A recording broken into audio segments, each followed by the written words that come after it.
Right, when blue state governors justify their continuing stay-at-home orders, even with COVID deaths in their states relatively low, they invariably regurgitate the same justification. We're going to do the right thing, not judged by politics, not judged by protest, but by science. Not to be a broken record, but we're looking at data.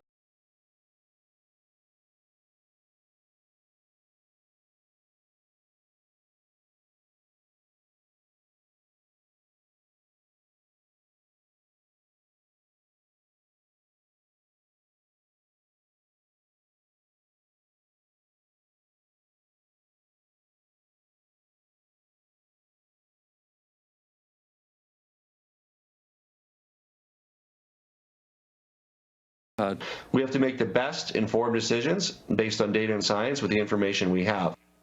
Well, that sounds good, but are they actually listening to the science? And is the science even settled? Well, last month, before governors began locking down their states, prominent Stanford epidemiologist John Ioannidis made a prescient observation. He said, in the absence of data, prepare for the worst reasoning leads to extreme measures of social distancing and lockdowns. Unfortunately, we don't know if these measures work. Well, for raising this inconvenient truth or even questioning the orthodoxy, the good professor became an instant pariah in the medical establishment circles. Now, others just ignored him, hoping he'd go away. But new data seems to support skepticism of the effectiveness of social distancing. Now, wouldn't you know that our dear friends over at Facebook actually created their own database that measures and tracks social distancing in every U.S. state. They use two different metrics, and they're examined. The first is called relative mobility change, which is how often someone travels outside his or her area, home area. The second is the stay put percentage, or the percentage of people who stayed in their homes for the day. Now, if you look closely, I don't know if you can on the graphic on TV, but we see that the states with the largest drops in, quote, relative mobility and the largest increases in their stay put percentage are also the states with the most confirmed COVID cases and deaths. Now, New Yorkers and New Jerseyans were understandably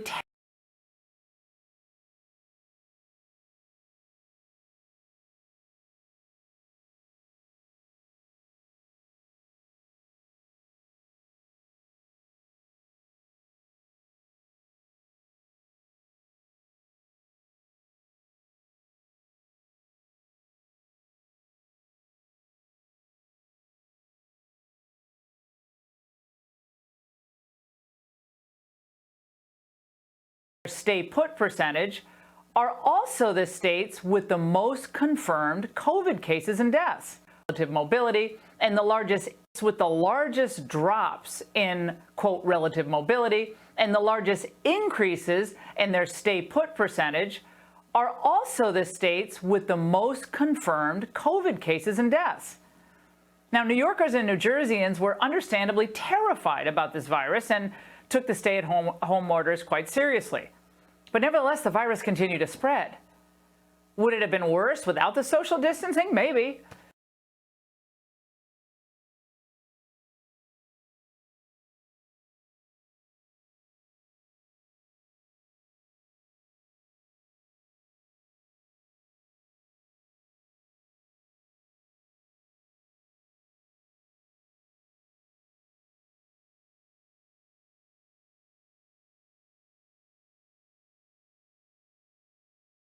Do we know that for certain? No. Although the Facebook mapping isn't dispositive, it merely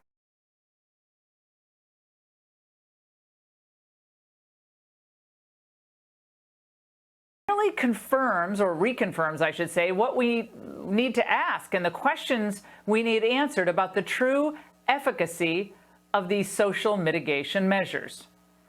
Now, remember, experts don't like to admit they're wrong, do they? After all, they're supposed to be smarter than the rest of us on all this stuff. Well, then there's the other new article of COVID faith, masks. Now, like most Americans, weeks ago, I began wearing a mask while grocery shopping. And I've talked about this before, but I have been a notorious germaphobe for decades. And it's so bad that my fellow airline passengers, they used to look at me really weirdly when I carried out my ritual disinfecting, regimen that I do with the sprays and wiping down. Well, now everybody's a germaphobe, right? Well, and in March, I thought if masks are what it takes to get Americans back to business sooner, and I assumed they'd be temporary, then fine, what's the big deal? But then I started to see people fiddling with their masks, touching their faces, readjusting the mask, even shaming others for not wearing masks.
When you're outdoors and exercising, like running past someone 10 feet away, you're not wearing a mask. Well, I started to ask questions. So do these masks, a lot of them are homemade, really slow the spread of COVID? It seems like 5 minutes ago we were told they weren't necessary at all, and now they're as commonplace as sweatpants. Numerous airlines are, as of today, requiring them of both crew and passengers. And they're even becoming, well, masks are becoming kind of fashion accessories. But since we're supposed to be guided by actual facts, what does the science actually say about masks? I'm not talking about the N95 masks, which work pretty well, and they're, in the clinical, in the hospital setting, but I'm talking about the homemade ones. They're kind of fun to make. We've made some of them here. Well, Mei Chu, a clinical professor of epidemiology at the Colorado School of Public Health, says the homemade cotton masks only stop about 2% of the airflow coming in.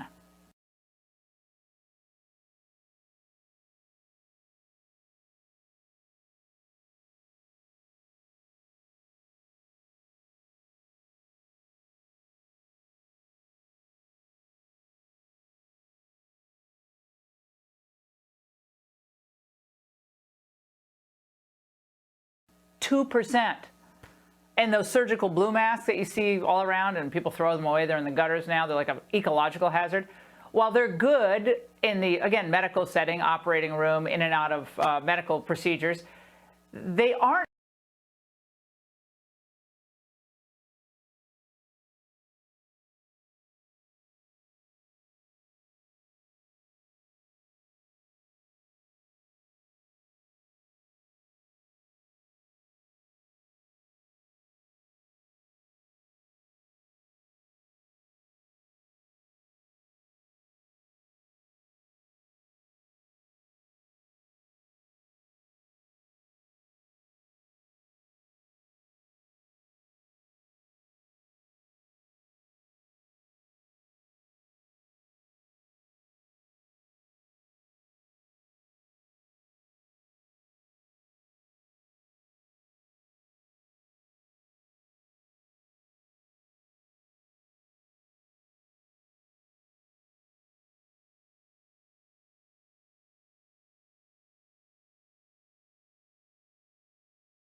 very effective out in public, Chu told Live Science.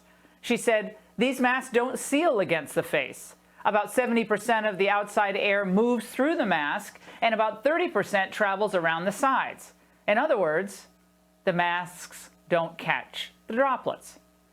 Now, if experts advising our government officials want the rest of us to take them seriously, then their recommendations have to be reasonable and well-founded, and it would be nice if they were occasionally consistent.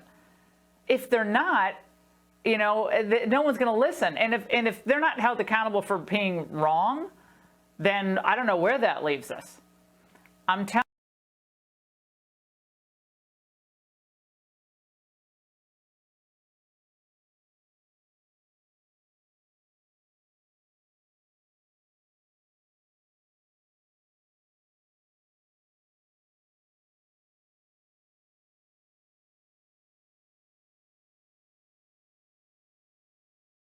you, be prepared, though, as all this plays out, for more petty power grabs.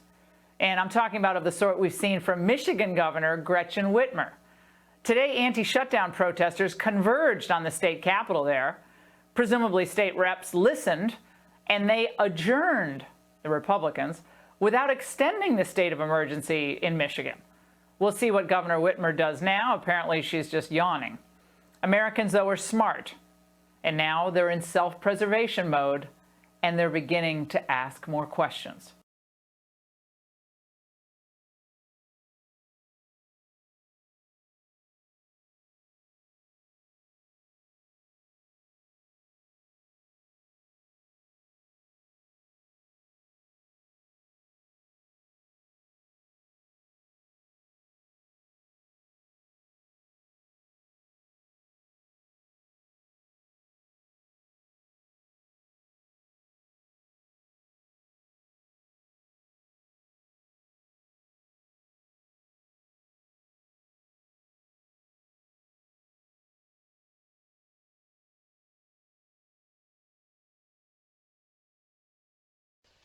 I don't have to tell you things are bad.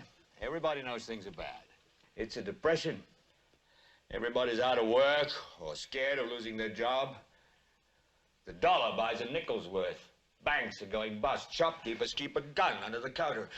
Punks are running wild in the street, and there's nobody anywhere who seems to know what to do, and there's no end to it. We know the air is unfit to breathe, and our food is unfit to eat.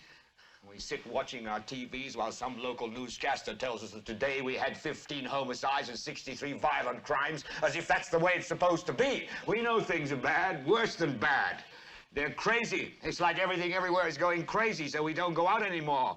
We sit in the house, and slowly the world we're living in is getting smaller, and all we say is, please, at least leave us alone in our living rooms. Let me have my toaster and my TV and my steel-belted radios, and I won't say anything. Just leave us alone.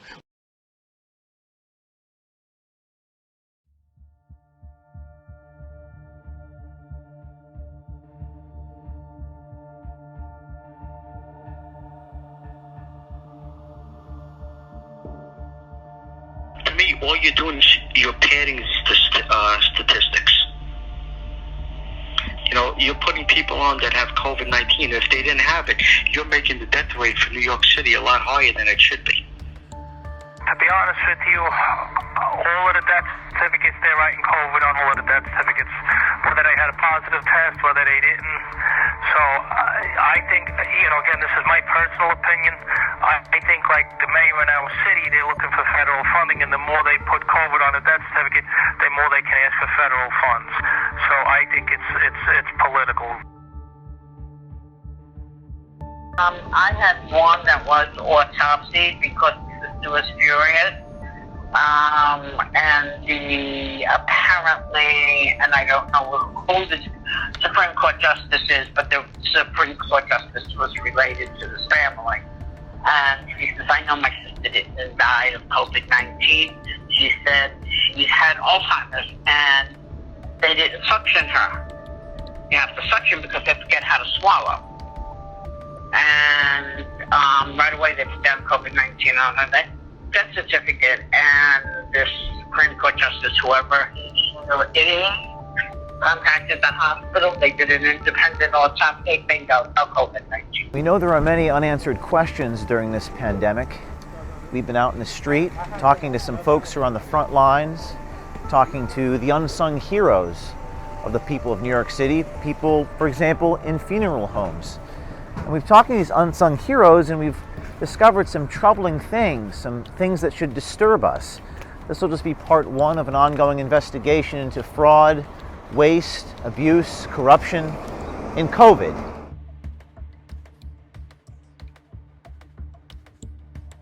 To be honest with you, all of the death certificates they're writing COVID on all of the death certificates, whether they had a positive test, whether they didn't. So I think, again, this is my personal opinion. I think like the mayor in our city, they're looking for federal funding, and the more they put COVID on a death certificate, the more they can ask for federal funds. So I think it's political. So I'm going to turn around and say, like not everybody that we have here that has COVID on a death certificate died of COVID. Can I prove that? No, but that is my suspicion. So you think that they're just putting it on everyone who's dying? They're putting it on everybody's death certificate to make life easier for them, because like the causes of death get proved right away. If you write COVID, I mean, listen, they're just pushing things out because they're overwhelmed, and it's just easier to write COVID on everything. That's my opinion. So this isn't like, we're not the first case of this happening? Oh, absolutely not. How often do you think this is happening? Quite a lot. Quite a lot. So you've seen I couldn't give you a number, but quite a lot. Okay. So you've seen other families at your funeral home? Absolutely.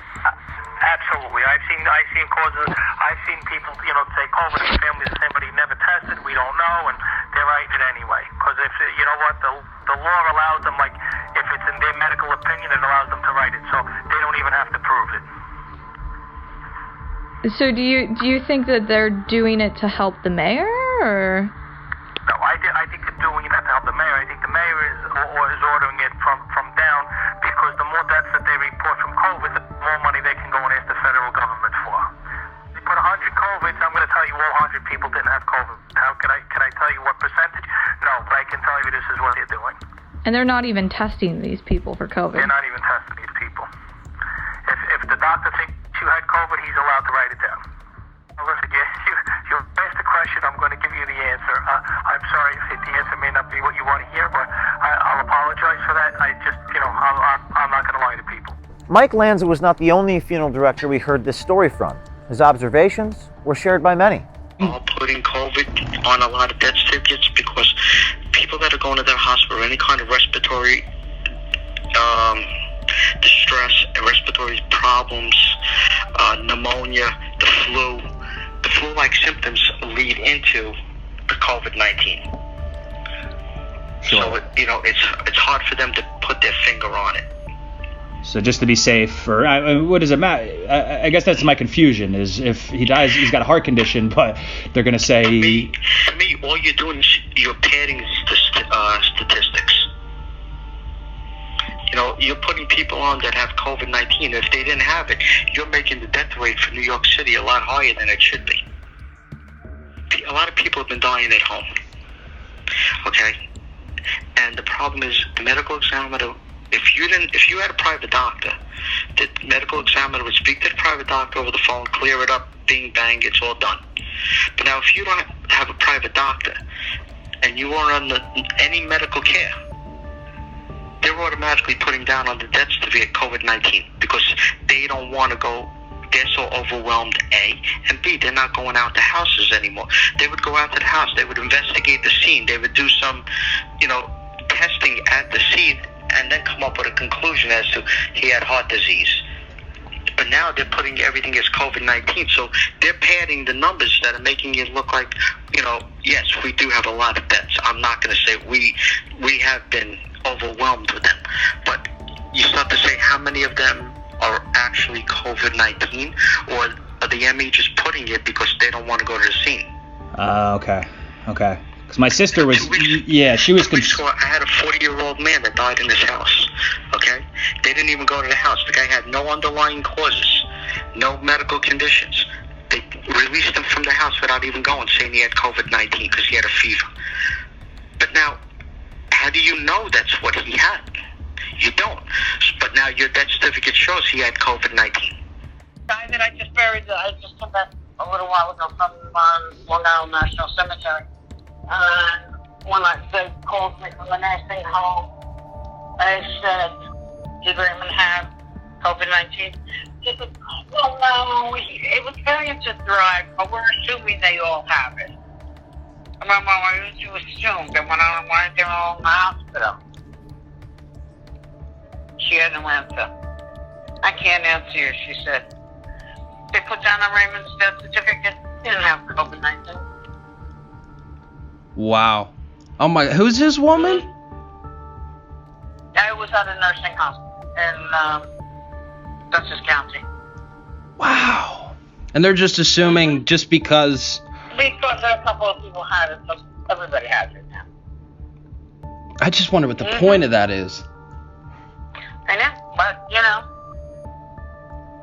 there's no way to prove it because if they put it down and the person was not autopsied, you don't know. I had one that was autopsied because the sister was furious. And apparently, and I don't know who the Supreme Court Justice is, but the Supreme Court Justice was related to this family. And she says, I know my sister didn't die of COVID-19. She said she had Alzheimer's and they didn't suction her. You have to suction because they forget how to swallow. And right away they put down COVID-19 on her death certificate, and this Supreme Court Justice, whoever it is, contacted the hospital. They did an independent autopsy. Bingo, no COVID-19. Okay, so this is a case where someone was said to have had it, and then afterwards they checked, no COVID-19. Because the sister refused to believe that her sister had COVID-19, and like I said, she was the one who said to me, she says, well, my cousin is, Chief Justice of the Supreme Court, and I'm going to contact, and we're going to get an autopsy, and you do what you got to do, you know. And she did what she has to do, and sure enough, I called her, and I said, the doctor signed the death certificate, did the autopsy, no COVID-19. So this guy made like a special call for the autopsy. Chief Supreme Court Justice guy. Wow. Basically, every scenario that comes across our desk now has COVID on it. Even if people aren't tested, if they have a cough, if they have a flu symptom, it's basically considered COVID. If you work in a hospital or the government and you've witnessed something troubling, we want you to contact us securely at veritastips@protonmail.com. We want to know about any fraud or corruption that may be going on, and we will protect your identity. So contact us. We need you, and your country needs you.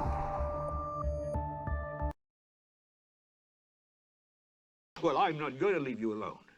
I want you to get mad. I don't want you to protest. I don't want you to riot. I don't want you to write to your congressman because I wouldn't know what to tell you to write. I don't know what to do about the depression and the inflation and the Russians and the crime in the street. All I know is that first, you've got to get mad. You've got to say, I'm a human being. God damn it. My life has value. So, I want you to get up now. I want all of you to get up out of your chairs.